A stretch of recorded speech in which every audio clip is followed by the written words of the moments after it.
Today we're going to take a slight break in our series on brand because, we're going to finish it next week. Brian's going to come in and finish it. But I need to speak a word of encouragement to you guys this week.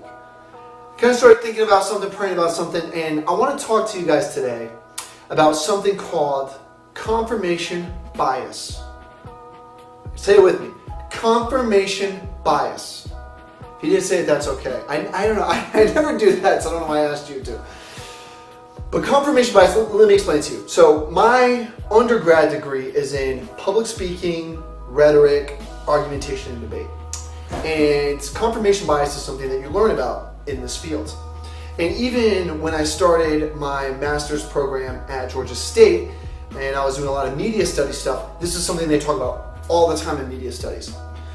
And confirmation bias is when it occurs when you see and you interpret events or information in order to confirm or agree with what you already believe. All right, I'm gonna say that again.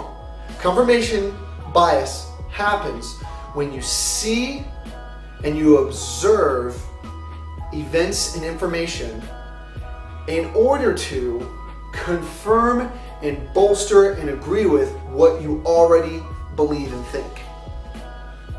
And so it's just basically like you're looking to be right all the time. Or you're just looking for everything to just agree with what you already know, or what you already know or have an opinion about. So let me give you a couple examples. I'll give you like some ridiculous ones. I had one of my boys back in high school. So if he was convinced that a girl liked him, you couldn't tell him nothing. Like you couldn't tell him otherwise. He was convinced that this girl liked him. And so like a girl could walk by him and be like, excuse me, and she'd walk off. And then he'd be like, oh, did you see that? I'll put a ring on it. Like lockdown. Did you not see how into me she was? I'm like, bro, she just walked by you. I don't even think she really acknowledged your existence. I don't think she was attracted to you. I think she was actually trying to get away from you. Plus, have you smelled that much Axe body spray you put on today? Not a good look. I'm sure she was trying to get far away.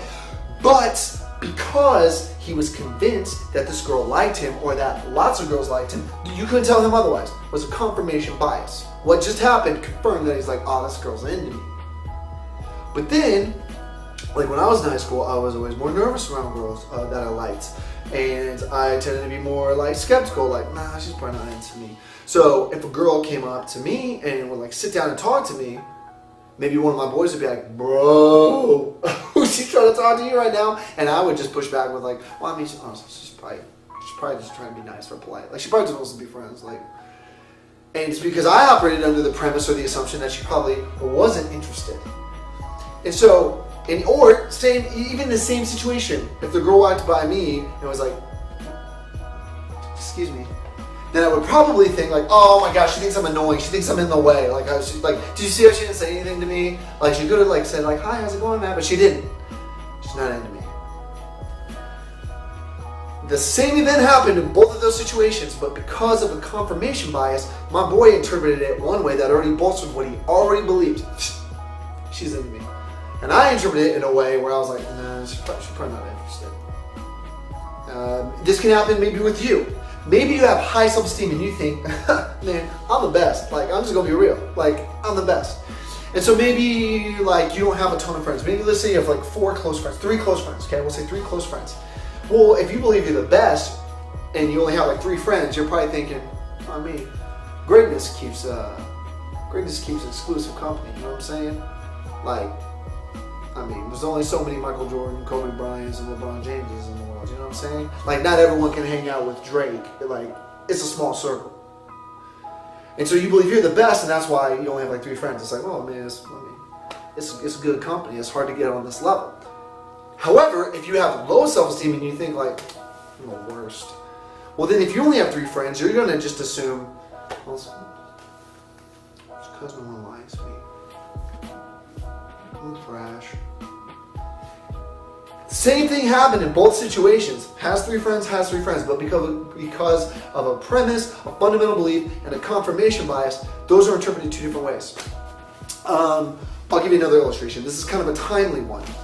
Right now, people are wearing masks, right, because of COVID.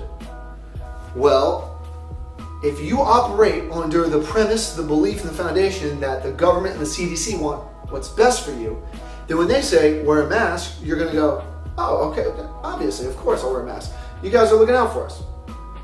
But if you operate under the premise and you have the bias that like, man, the government's probably trying to control us or manipulate us or lie to us. When you hear the government or the CDC say wear a mask, your initial inclination is to go, oh, see, they're gonna like make us wear. They're like infringing upon my personal freedoms. Oh.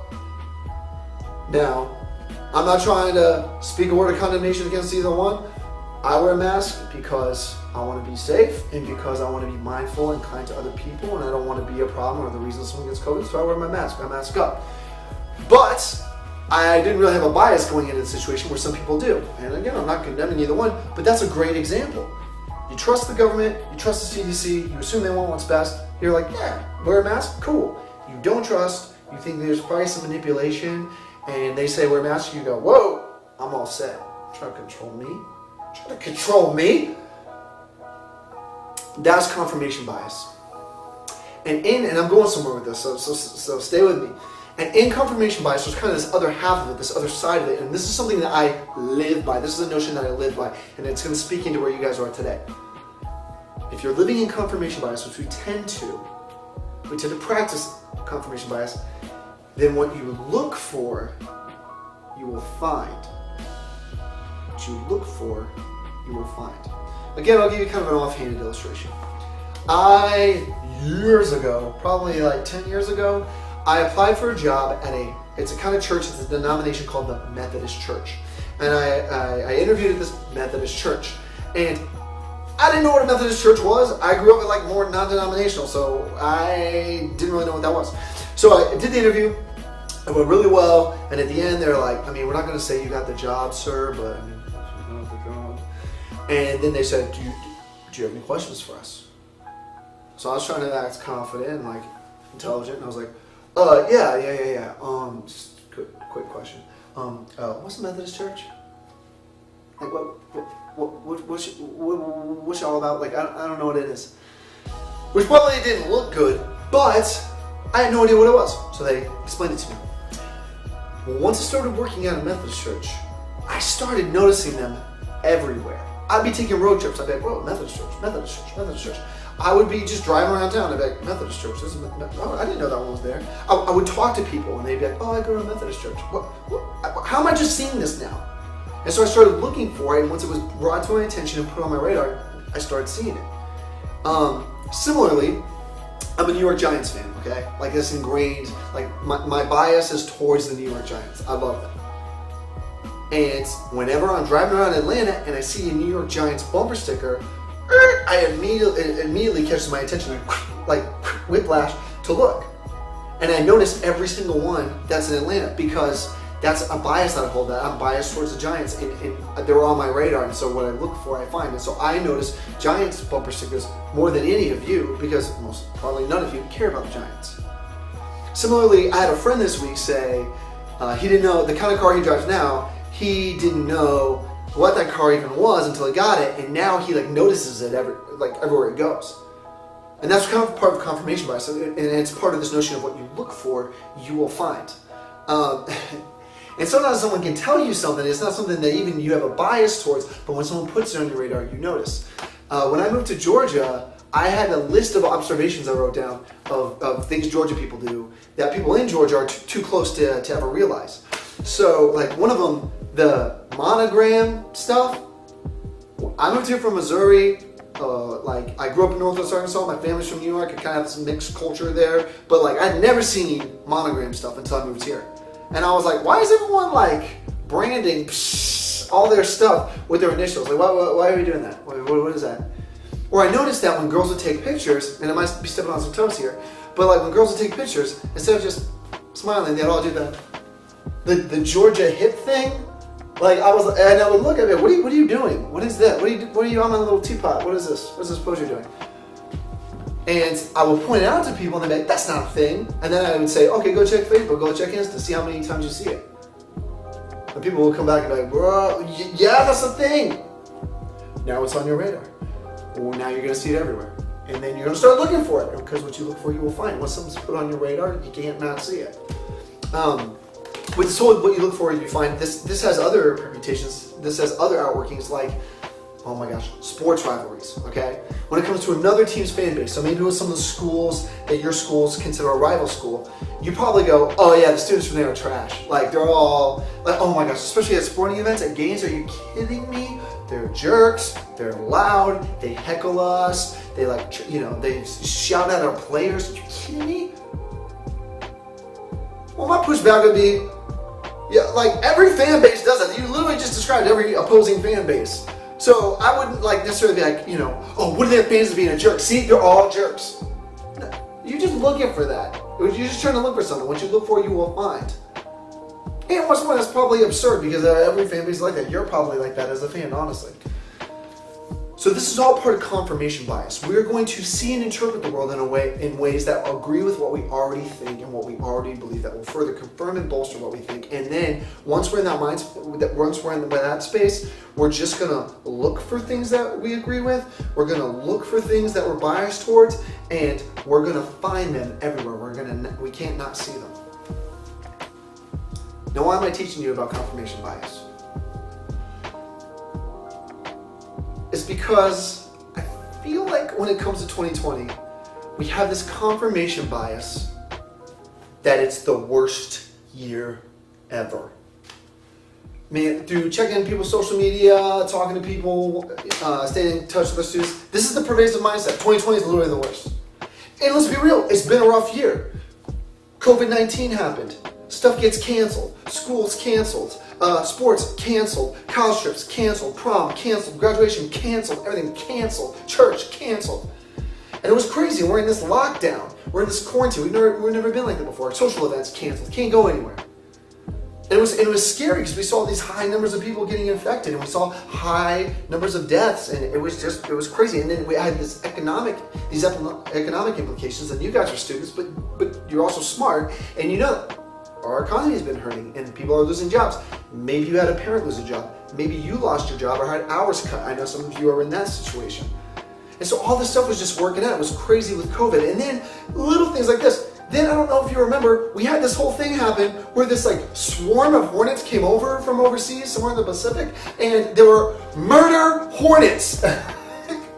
Murder hornets. We have a global pandemic that we've never experienced, and then we have murder hornets. And that sounds so scary and intimidating. Like, killer bees sound like an inconvenience. Like, oh, killer bees. Sounds like they're talking a big game that these bees can't back up, really. But like, murder hornets, that's scary. Or like if someone came up, oh my gosh, if someone came up with like slaughter wasps, I would just move, you know, or I would go into a bunker. But we had that happen, and then people are like, 2020, why not? Like, that's exactly what you can expect from 2020. What else? And I know people going through personal difficulties and personal strife in this time. You're like, yeah, 2020 is horrible. And then, like, I had a family member pass away. Someone I was really close to, my uncle. You know, and like, I very easily could just be like, yeah, 2020, welcome to the worst year of all time. Then, 2 months ago, we had all these racial tensions flare up. And we had such tragedy, and we had so many devastating events, like, oh my gosh, the murder of Ahmaud Arbery, and then Breonna Taylor, and then we had George Floyd just back to back to back, right when we were kind of easing out of quarantine. And things just kind of exploded, and there was all this tension and hostility. And then that led to riots. And then we saw, you know, pictures on the news, a video on the news of cities burning, and people getting arrested, and like violence breaking out. And then and then in a beautiful way, we actually started having conversations about stuff we should have been having conversations about. And as a matter of fact, we've talked about this at length in our student ministry. And if you want to go check out our YouTube video, Unnecessary Conversation, we address that. But then even coming out of that time, we had all these protests, and it was kind of beautiful. I went to the March on Atlanta myself. But even in that, it was a weird thing to do. It was beautiful, but it was also just this weird time of like, man, we're all wearing masks. Like, what, you know, as I'm marching, I'm with people I love and care about, and I'm like, this is so beautiful, but man, what is the world? We're all wearing masks, everyone's hand sanitizer, like, this is weird, and there's kind of this ominous appear that we're all like, hey, we're going to push through, but it's still real, this pandemic. And then even recently, there's been a spike in COVID cases. And there's various reasons for this, from testing to just people getting out again and trying to travel. But like still, like we were hoping that we could just like get into summer and like just be rid of it. It's been a crazy year. And then, I don't know if you guys know this, there was apparently some comet that they thought was getting precariously close to Earth. Apparently this happens like every 300 years. But I guess this week it's passing by and you can see it. So that's kind of cool. But a lot of people were like, bro, it's 2020. The comet's probably coming straight for us. No. It's actually probably coming straight for my house. You know what? Actually, that comet's probably coming straight for my face, okay? Because it's 2020, so we're here. And I feel like this is how we all view 2020. Like, sure, another horrible thing happened. Why not? And my fear is, while all those things are legitimate, we don't need to just be like, my fear is that because of our confirmation bias, we've already canceled 2020 in our heads and our hearts and in our minds. We've already canceled it. And my fear is that we're only seeing and interpreting the negative that has happened.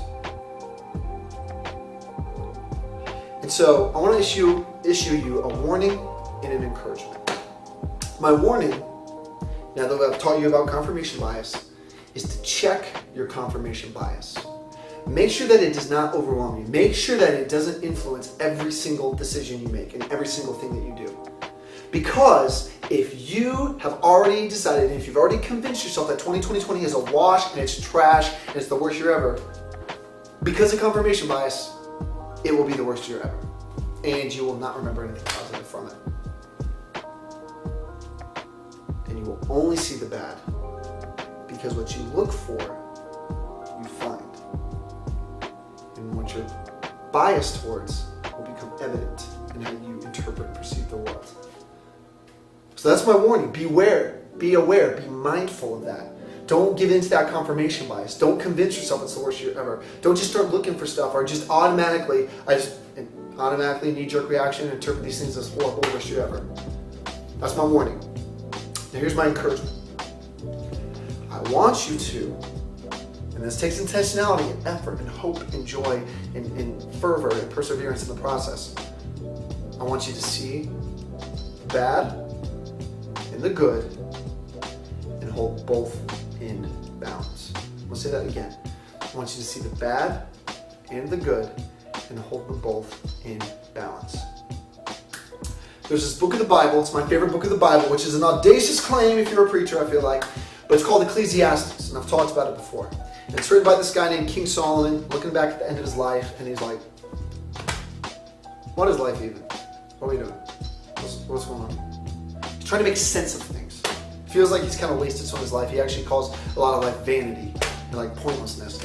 And he says all these things about how like, what's the point in life? You just get a lot of money and then you die and it goes to other people. Or like, you build a great kingdom and then someone comes and conquers you. And those are pointless. Or you build this beautiful stuff with your hands and then weather and time and everything destroys it. What's the point? So these are things that King Solomon is going through at the end of his life, like in the book of Ecclesiastes. And he even starts out with saying, meaningless. Everything is meaningless. And he pivots from there to talk about how everything in life is just toil and struggle and difficulty and hardship. But then, about halfway through the book, around chapter 5, King Solomon comes to this place where he goes, you know what? There is toil. We can be honest and real about it. Just like we can be honest and real about 2020. There is toil and there is struggle. But you know what? There's also good. And so the best thing for us to do is, in the midst of the bad and the toil and the difficulties of life, we should enjoy the good that the Lord has given us. Good food and beverage, good friends and family, good experiences, life and breath, and we hold the two in balance. And in fact, Solomon says we find joy in our toil all the days of our life. We find the joy, the good, in the bad all the days of our life. And there's just going to be a balancing act. And yeah, some years are probably more bad than good, and some are more good than bad, but that's just how it is.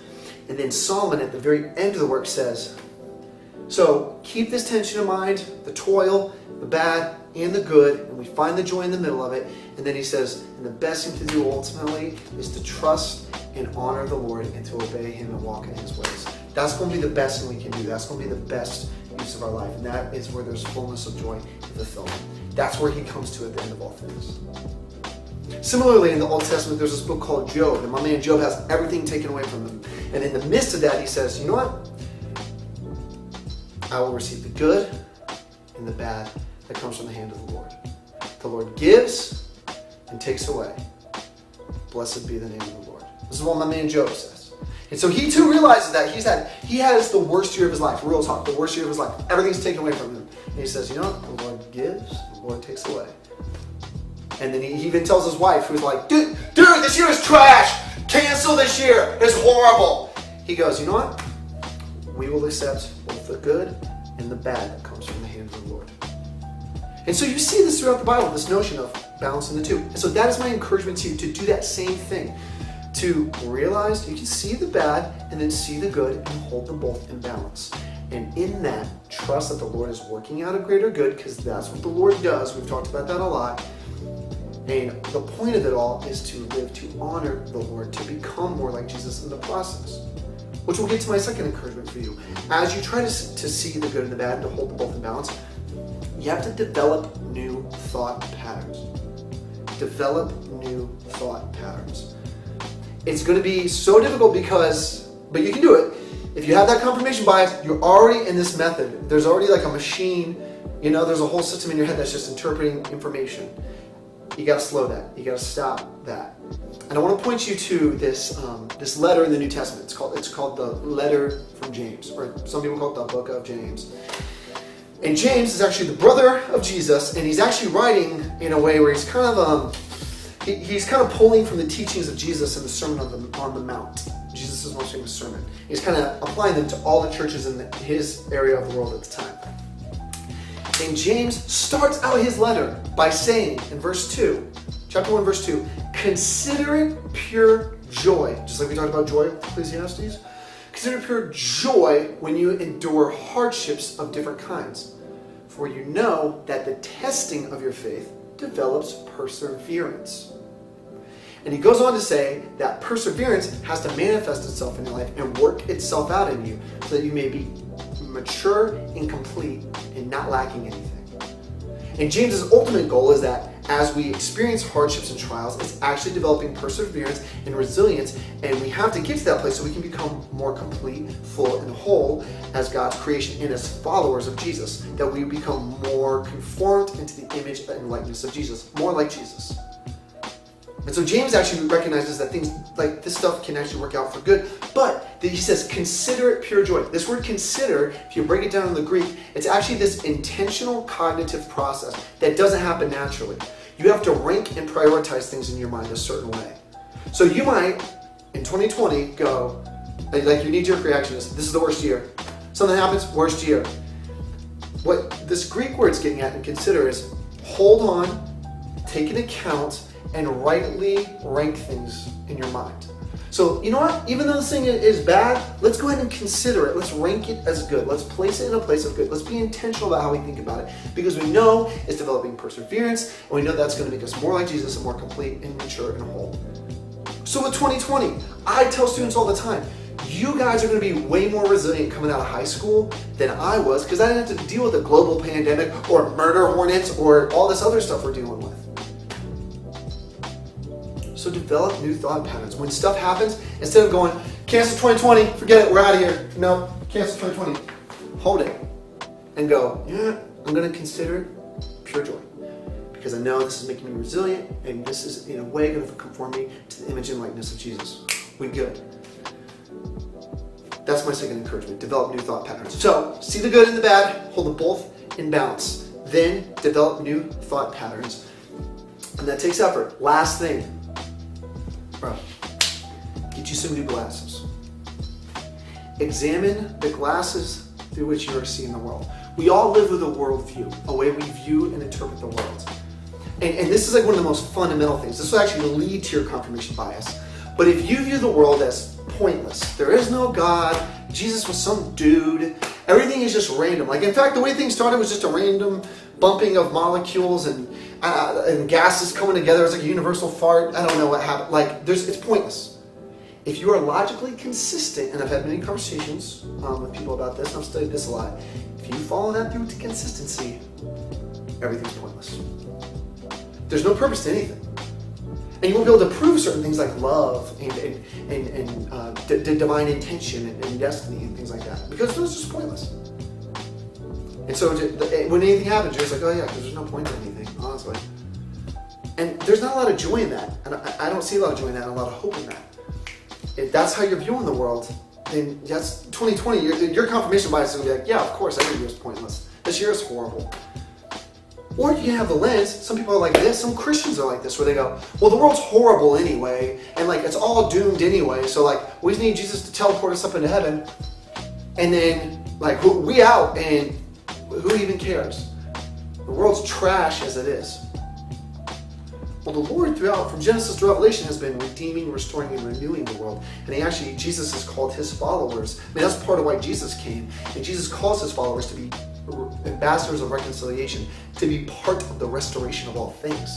And so we see that the world is broken, and there's sin in the world, and there's evil powers that be, and there's hurt in the world, and we were honest about those things. There's racism and violence and sexism and classism, and there's all this stuff going on. But we also realize we've been called to be part of the solution as Jesus' followers, to bring more of his kingdom into this world. And so I would argue that as Jesus' followers, we need to have lenses of redemption. We need to see the world through the eyes of the kingdom of God. We are part of restoring and renewing all things. So when you see things go wrong in 2020, instead of being like, world is trash, everything's pointless, we can go, there's hurt there. That's what a reminder that things are not as they should be, and what a hope we have in Jesus, and what a hope we have in bringing more of his healing, more of his kindness, more of his grace into such a tumultuous situation.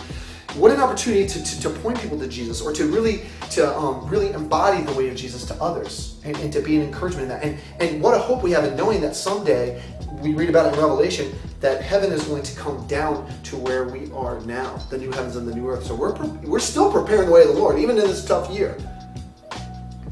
And in this process of difficulties, I'm going to consider it pure joy. I'm going to know that the Lord gives and takes away. I'm going to live with the bad and the good and find the joy in the toil and trust the one who gave it all. And so those are my encouragements to you guys. See the good and the bad and balance them. Find joy in it. Develop those new thought patterns. Consider it pure joy. That considering takes effort. And then get you some new glasses. See the world, change up your worldview. See the world as the Lord is renewing and redeeming things. And there's going to be wars. Jesus even said there's going to be wars, there's going to be famines, there's going to be difficult times. And you will endure trials in this life. But Jesus told his disciples, I have already overcome the world. And so followers of Jesus for centuries have recognized that Jesus is Lord over situations.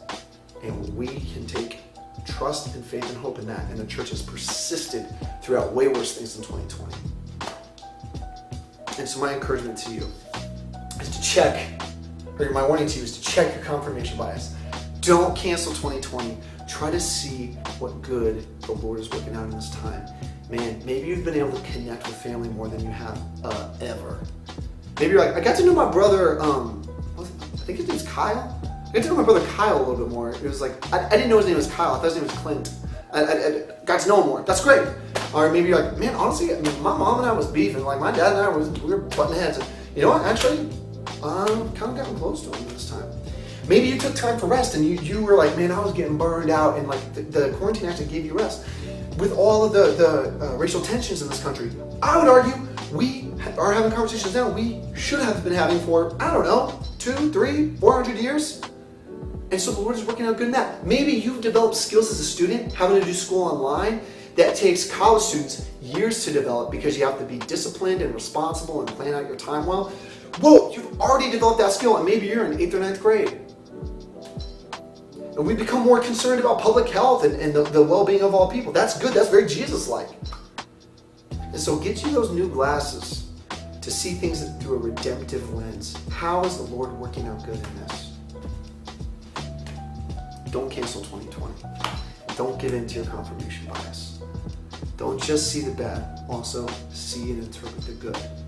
And realize the one who is working out all good is still on the throne, is still in control.